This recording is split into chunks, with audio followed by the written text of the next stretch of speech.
하나님의 말씀 보겠습니다. 사도행전 5장 1절에서 11절 말씀. 제가 봉독해 드립니다. 아나니아라 하는 사람이 그의 아내 삽비라와 더불어 소유를 팔아 그 값에서 얼마를 감추매 그 아내도 알더라. 얼마만 가져다가 사도들이 발 앞에 두니 베드로가 이르되 아나니아야, 어찌하여 사탄이 내 마음에 가득하여 내가 성령을 속이고 땅값 얼마를 감추었느냐? 땅이 그대로 있을 때에는 내 땅이 아니며 판 후에도 내 마음대로 할 수가 없더냐? 어찌하여 이 일을 내 마음에 두었느냐? 사람에게 거짓말한 것이 아니요 하나님께로다. 아나니아가 이 말을 듣고 엎드려져 혼이 떠나니 이 일을 듣는 사람이 다 크게 두려워하더라. 젊은 사람들이 일어나 시신을 싸서 메고 나가 장사하니라. 3시간쯤 지나 그의 아내가 그 일어난 일을 알지 못하고 들어오니 베드로가 이르되 그 땅 판값이 이것뿐이냐? 내게 말하라 하니 이르되 예, 이것뿐이라 하더라. 베드로가 이르되 너희가 어찌 함께 꾀하여 주의 영을 시험하려 하느냐? 보라, 내 남편을 장사하고 오는 사람들의 발이 문 앞에 이르렀으니 또 너를 메어 내가리라 하니 곧 그가 베드로의 발 앞에 엎드러져 혼이 떠나는지라.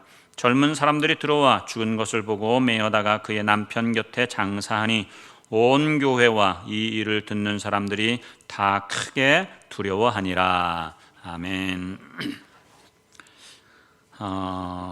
오순절 성령께서 이제 모여서 기도하던 120명의 성도들, 그 자리에 성령이 임하시지요.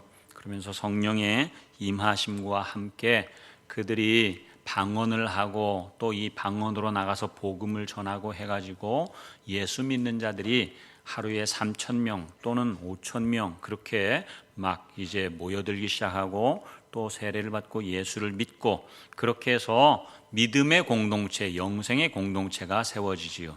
그때 그 세워진 교회를 이제 물론 예루살렘 교회지만 초대교회라고 합니다. 초대교회는 그래서 하나님을 향한 순수한 마음과 믿음으로 그렇게 성도들이 모여서 그렇게 예배하고 또 함께 자기들의 것을 내 것이라 하지 아니하고 서로 나누는 그러한 삶을 살아갔어요.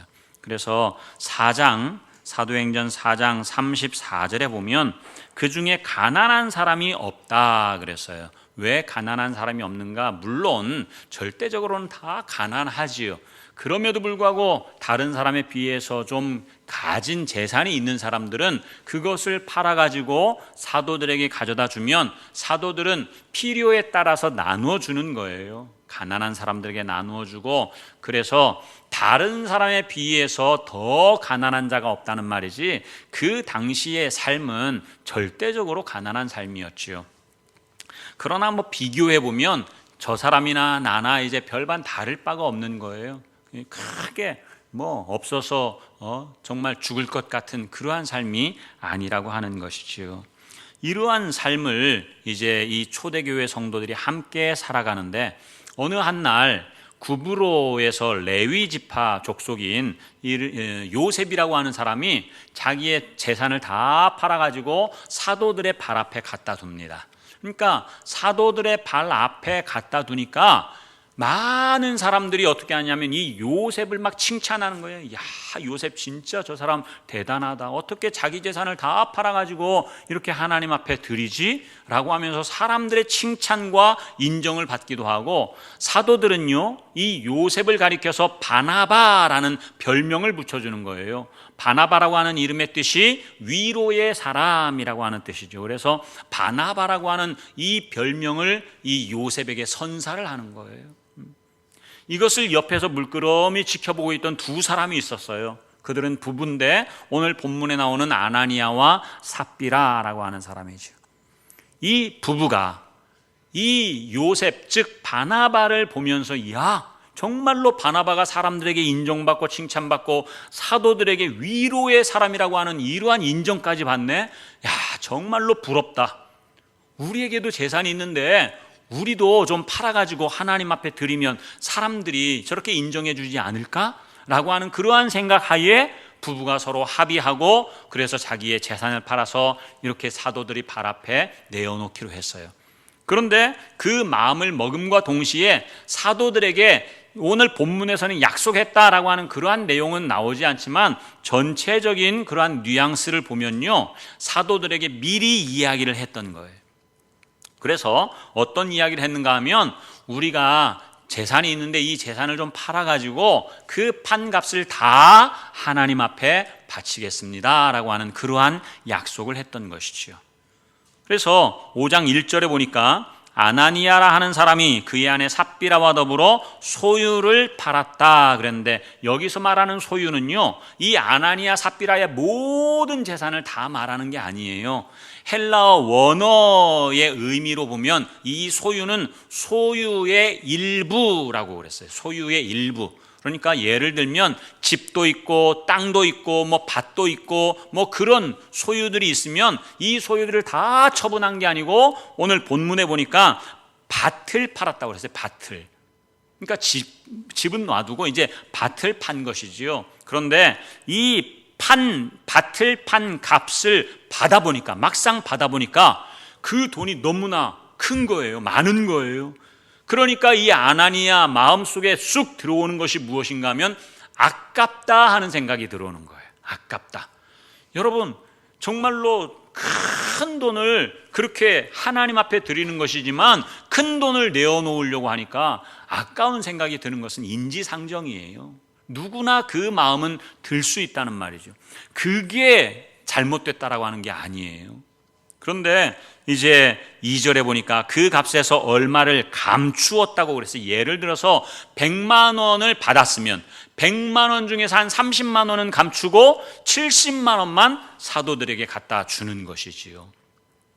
그런데 3절에 보니까 베드로가 아나니아에게 이렇게 이야기를 하는 거예요. 어찌하여 사탄이 네 마음에 가득하여 네가 성령을 속이고, 이 말씀은 이제 이것 이전에 아마 분명히 베드로가 이 아나니아에게 질문한 내용이 있을 거예요. 그 질문한 내용이 8절에 아나니아의 아내 삽비라에게도 이 질문을 하는데요, 삽비라에게 뭐라고 질문하느냐면, 그 땅 판값이 이것뿐이냐? 땅 판값이 이것이 전부냐라고 하는 것이요. 이것은 다름 아니라 이미 베드로가 알고 있었던 거예요. 땅을 판 값의 전부를 바치기로 했는데 그게 전부냐라고 묻는 거예요. 여러분, 아나니아가 얼마든지 자기 자신이 그 마음을 잘못 먹었다라고 하는 것을 깨닫고 회개할 수 있는 기회가 충분히 있었어요. 베드로가 이것을 물을 때에, 사도님 아닙니다. 내가 마음을 잘못 먹었습니다. 사탄이 내 안에 들어와서 나를 막 휘젓고 그래서 이 내가 받은 돈을 보니까 아까운 마음이 들어가지고 받은 돈의 일부를 감추었습니다. 그리고 나머지만 가져왔습니다 라고 이야기하면 아무런 문제가 되지 않아요. 문제가 되지 않는다고요.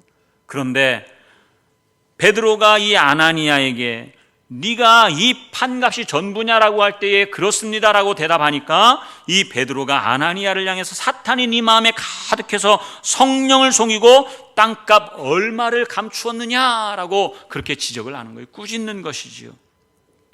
그러면서 4절에 이제 아나니아가 충분히 할 수 있었던 그 행동들을 지금 이야기하는 거예요. 땅이 그대로 있을 때는 네 것이 아니냐? 또 이 땅을 판 후에도 네 마음대로 할 수 없었더냐?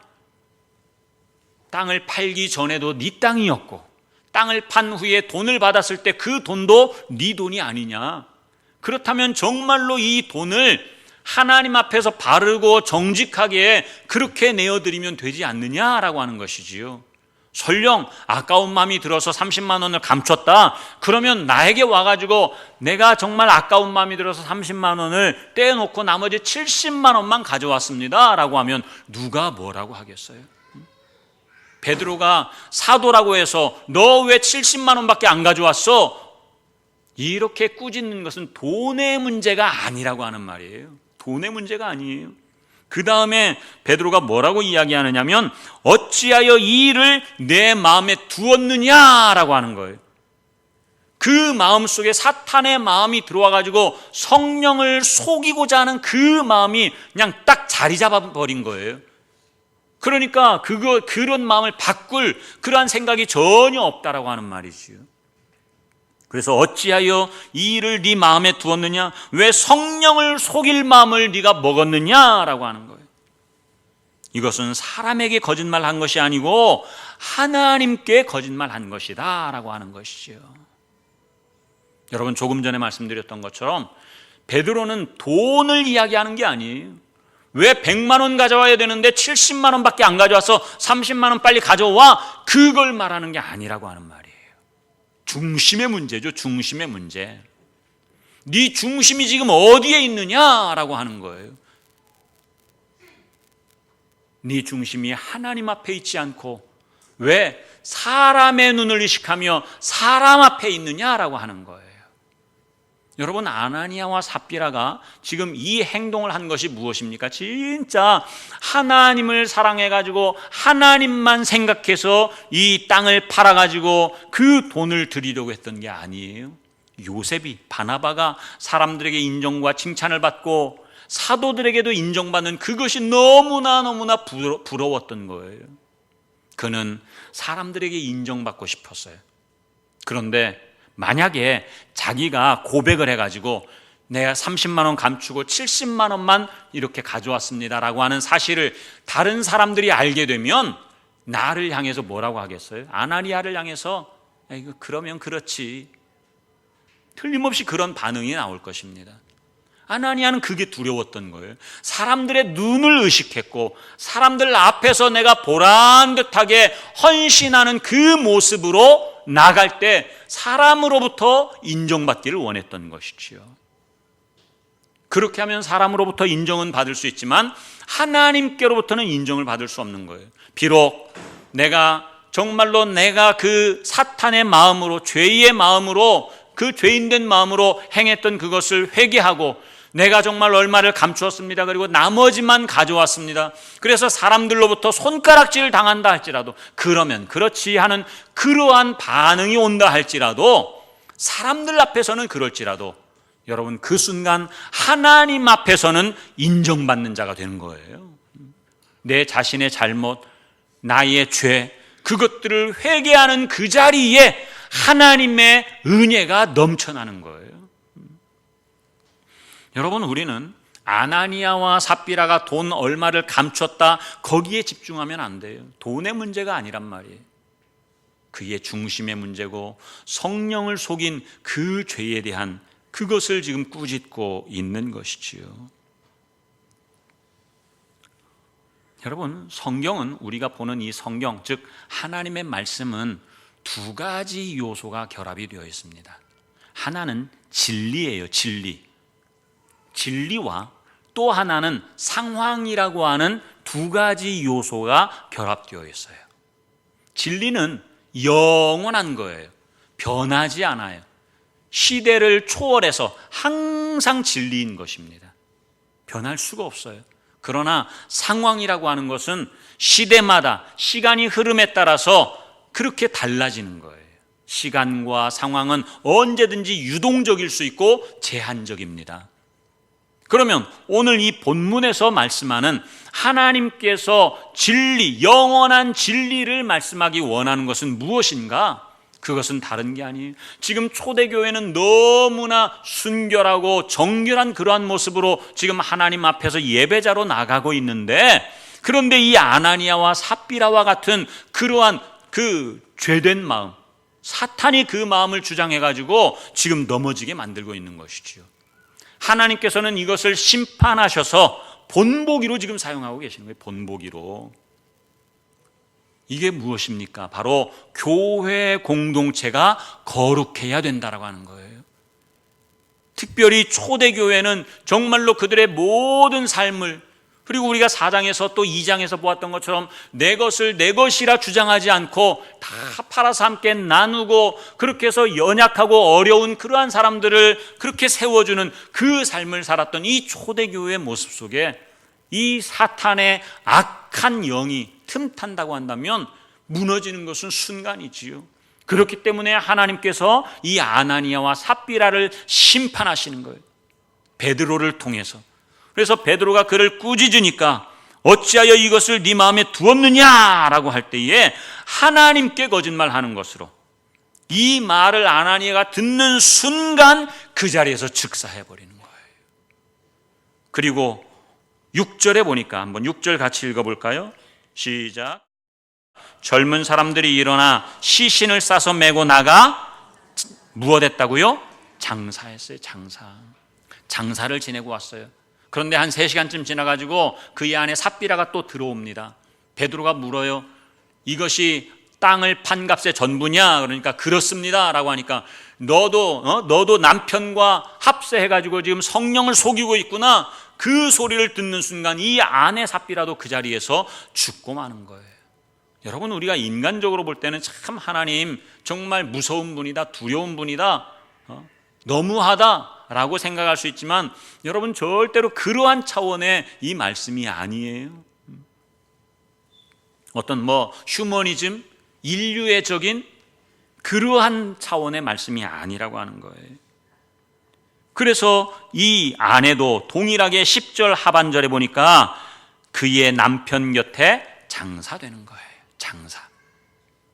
이들은 성령을 속인 죄로 바로 장사가 되는데 중요한 것은 여러분, 오늘 우리들도 동일하게 이 아나니아와 삽비라와 같은 그러한 모습으로 신앙생활하는 경우가 너무나 많다는 말이에요.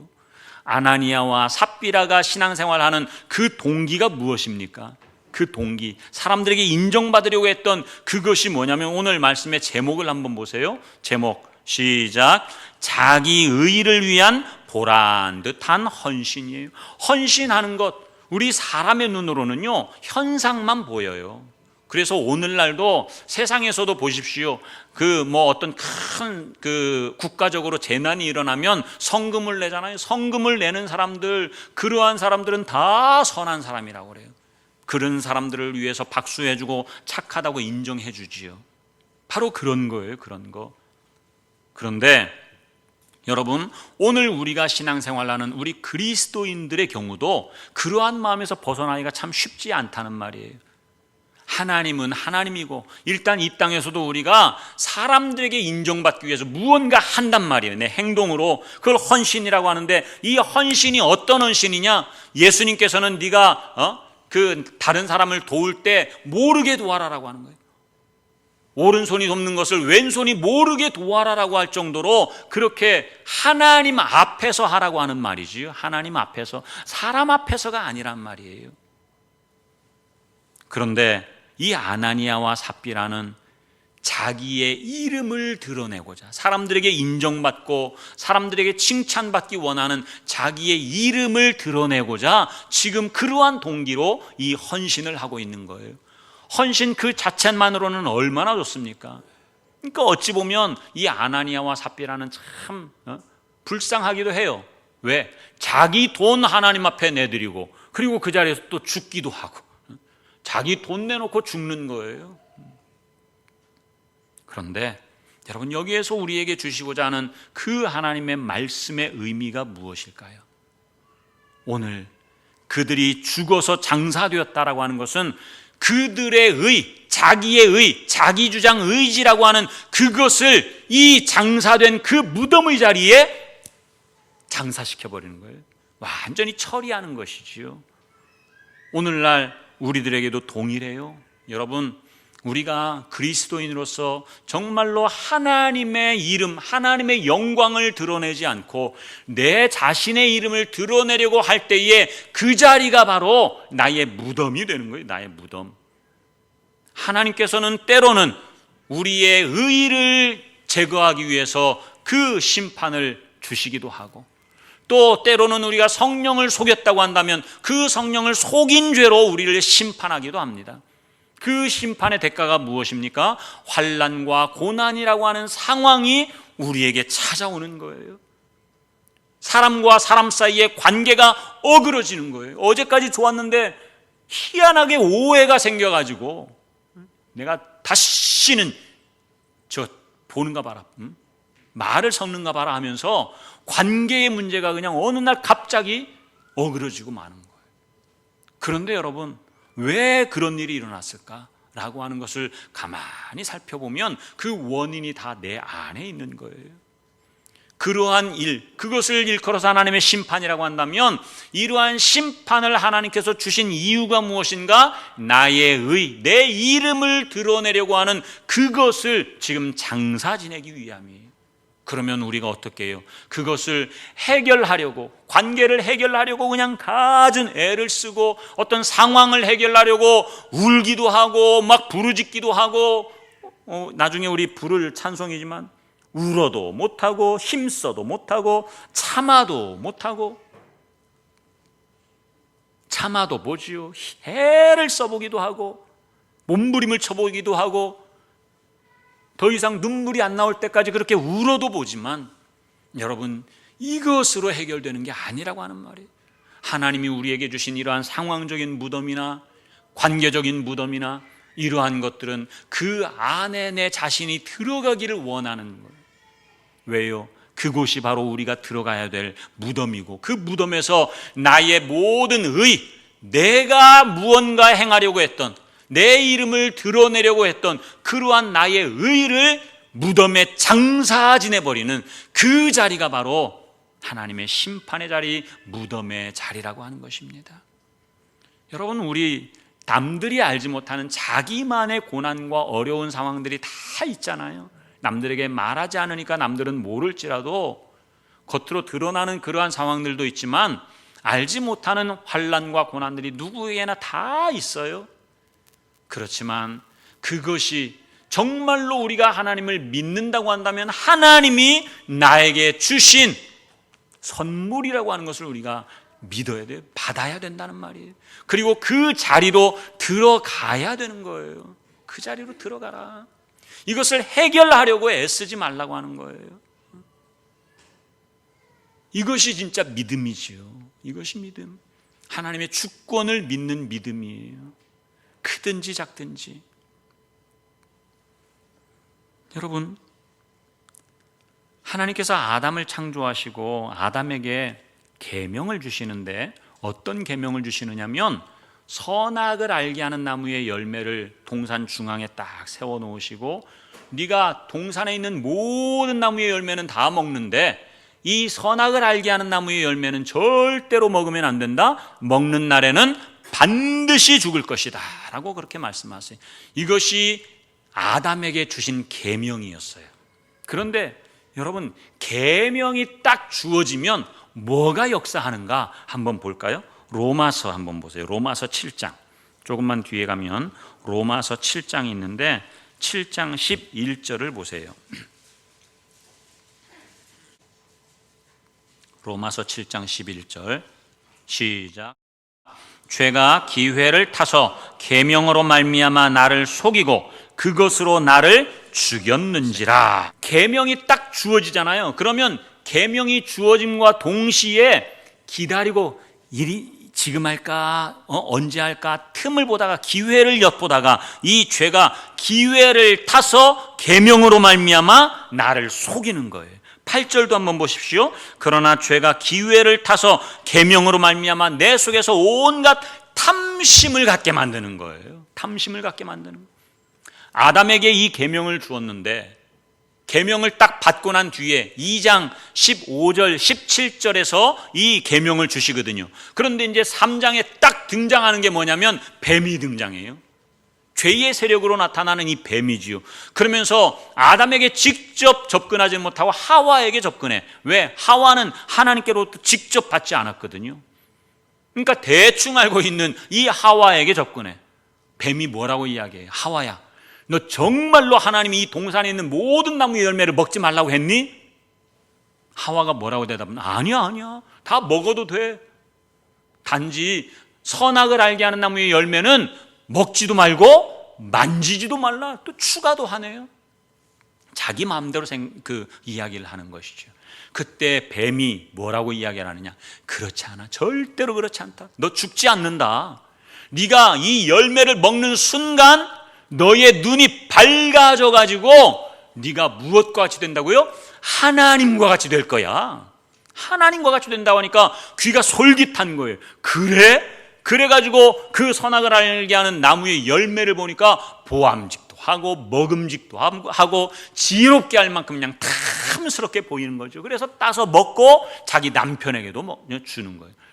아담도 그것을 먹어요. 그런데 그것을 먹으니까 어때요? 반드시 죽으리라고 했던 그 죽음, 육체의 죽음이 아니고 죽지 않아요.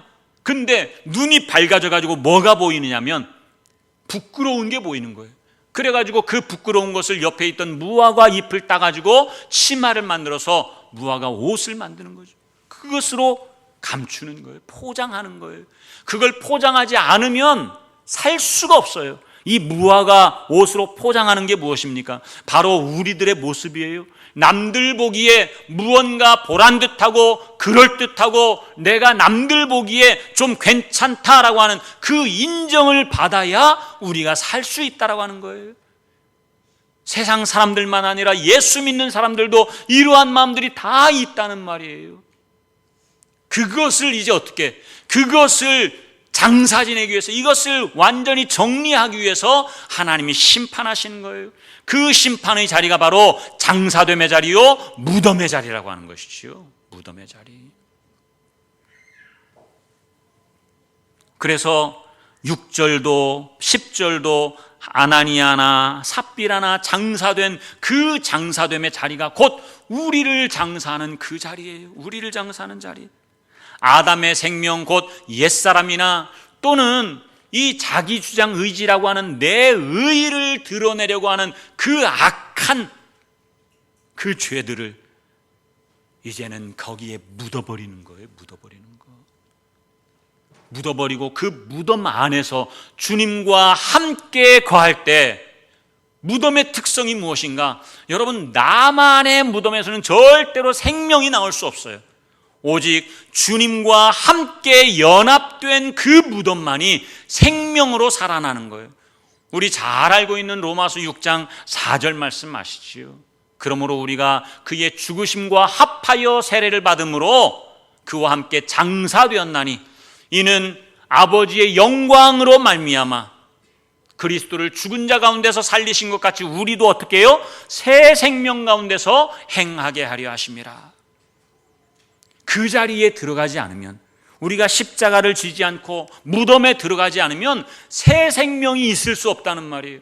그러면 우리에게 무덤으로 들어가도록 하기 위해서 하나님이 어떤 상황적인 또는 관계적인 그러한 무덤을 허락하시면 아멘 하고 받아들이는 거, 용납하는 거, 수용하는 거예요. 그 안으로 들어가서 이제는 나의 무덤으로만 그치는 것이 아니고 주님과 함께 거기서 거하는 것이죠. 주님과 함께 거하는 것이 뭐라고 그랬어요? 다른 게 아니에요. 말씀과 함께 거하는 거예요. 말씀, 날마다 말씀으로 거할 때에 하나님의 때에 하나님께서 나를 새 생명으로 건져주시는 거예요. 건져주시는 거예요. 울어도 못하고 애써도 못하고 힘써도 못하고 참는다고 되는 것이 아니라 믿으면 되겠네. 믿으면 되겠네. 이 믿음이 뭐예요? 믿는 것은 believe라고 하는 건데 그 앞에 예수 그리스도가 또는 예수 그리스도의 구속 사건이 목적어가 되면 항상 into라고 하는 그 전치사를 받는다고 그랬죠. 그 믿음은 예수님 안으로 들어가는 것을 말하는 거예요. 내가 예수님 믿는다라고 하는 것은 그냥 대충 마음으로 믿고 그렇게 하는 게 아니라 주님의 고난에 내가 동참해서 그 안에 주님과 내가 하나 되는 것을 말하는 거예요. 한마디로 말하면 주님께서 주신 그 심판의 무덤 안에 내가 들어가는 걸 말하는 겁니다. 그 자리에서 이전에 내가 가지고 있었던 모든 나의 의, 나의 자랑, 내가 내 의로 살아가려고 했던 주님께서는 자기를 부인하라고 말씀하시는데 우리는 얼마나 내 자신을 주장하고 내 뜻대로 내 의를 드러내면서 살려고 했습니까? 그러나 그 무덤의 자리가 이제는 아담의 생명으로 살아왔던 나의 모든 자랑거리, 나의 모든 의, 자기주장, 의지, 옛사람, 이것들을 쓰레기 처리하는 장소가 되는 거예요.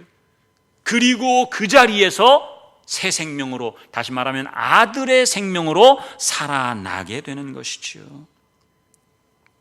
여러분, 오늘 이 본문의 말씀은 어떤 인류애적인 휴머니즘, 그것으로 인해서 이 아나니아와 삽비라 너무나 불쌍해, 하나님은 무서워, 그게 아니에요. 여러분, 정말로 하나님께서 이들에게 본보기로 보여주시기 위해서 두려운 마음을 갖게 하시는 거예요. 이렇게 아주 강력한 이러한 일들을 행하지 않으면 에이, 하나님 뭐 별거 아니네 라고 생각할 수 있단 말이에요. 아나니아가 죽고 난 뒤에 그 성도들의 그 반응이 어떻습니까? 성도들의 반응이 5절, 아나니아가 이 말을 듣고 엎드려져 혼이 떠나니 이 일을 듣는 사람이 다 크게 두려워했다. 또 11절도 온 교회와 이 일을 듣는 사람들이 다 크게 두려워하니라 그랬어요. 이것은 어떤 그냥 단순한 공포를 말하는 게 아니에요. 여기서 말하는 하나님을 향한 두려움은요, 경외예요. 경외.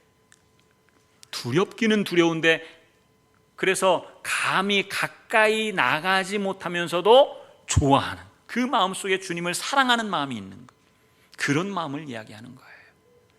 가고 싶은데, 어린 아이들이 할아버지에게 가고 싶은데 할아버지가 그냥 너무나 무서워. 저희 아버지가 우리 아이들 어렸을 때 굉장히 좀 엄했거든요. 저에게도 엄했지만 그 손주들에게도 엄했어요. 그래서 감히 앞에 나가지 못해. 근데 가고 싶기는 한데 감히 나가지 못하는,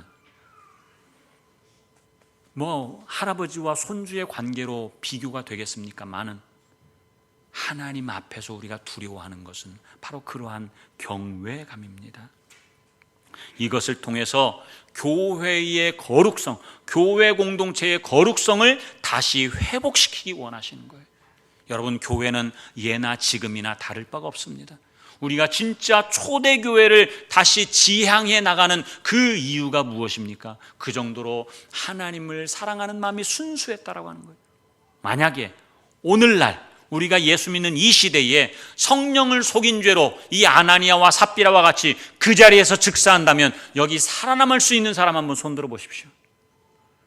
제가 볼 때 여러분 아무도 손 안 드는데 부끄러워서 뭐 손 안 드는지 모르겠지만 제가 볼 때는 아무도 없어요. 저부터 제가 아마 1등으로 죽어나갈 거예요. 아무도 없어요. 이 교회는 가정마다 시체가 산더미처럼 아마 쌓일 겁니다. 그래서 여러분, 아까 진리는 영원해요. 시간과 공간을 초월해서 항상 변함이 없이 영원하지만 이러한 상황이라고 하는 것은 시간에 따라서, 시대에 따라서 언제든지 유동적이고 제한될 수 있는 거예요. 그 사람들이 죽었으니까 오늘날에도 죽는다가 아니라 이제 복음 안에서 우리가 이 말씀을 받을 때에 우리의 옛사람을 완전히, 우리의 자기 주장의지, 자기의 의의를 완전히 그 무덤에 장사 지내는 거예요. 이 장사되었다라고 하는 것이 바로 그것을 의미하는 것입니다. 그러니까 장사되는 것, 이것이 우리에게는 진짜 복음이라고 하는 거예요. 복음. 이 복음을 통해서 이제는 아버지께로 나아가는 생명으로, 아들의 생명으로 살아야 되는 것이죠. 우리 늘 행복한 교회 모든 성도님들, 정말 이 땅 위에서 눈으로 볼 때에 하나님 앞에 헌신하고 하는 그것은 정말로 다 칭찬받을 수 있어요. 그러나 진짜 그 동기, 중심이 하나님 앞에서 하느냐 안 하느냐, 그게 중요하다라고 하는 거예요. 우리 늘 행복한 교회 성도님들은 사람들에게 인정받고 사람들에게 칭찬받기보다 정말 살아계신 하나님께 인정받고 칭찬받는 하나님의 기쁨이 되는 우리 모든 성도님들 되기를 주님의 이름으로 축원합니다.